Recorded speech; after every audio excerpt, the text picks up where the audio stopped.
नमस्कार मंडळी, स्टार प्रवाह वाहिनीवरील थोडं तुझं आणि थोडं माझं ही मालिका प्रेक्षकांचा निरोप घेणार आहे। ही मालिका बंद होण्याच्या चर्चा सध्या सोशल मीडियावर सुरू झाल्या आहेत। या दरम्यानच थोडं तुझं आणि थोडं माझं ही मालिका बंद होण्याचं नेमकं काय कारण आहे हे आपण जाणून घेऊया।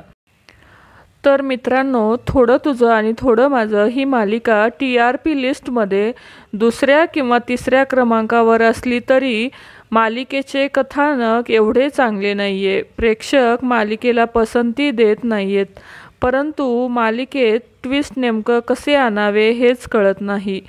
त्यामुळे मालिका बंद करावी लागत आहे। सोबतच थोडं तुझं आणि थोडं माझं या मालिकेच्या वेळेत नशीबवान ही नवी कोरी मालिका 15 सप्टेंबरपासून प्रसारित होणार आहे। त्यामुळे थोडं तुझं आणि थोडं माझं या मालिकेला प्रेक्षकांचा निरोप घ्यावा लागणार आहे। या सर्व कारणांमुळे ही मालिका बंद होताना दिसणार आहे।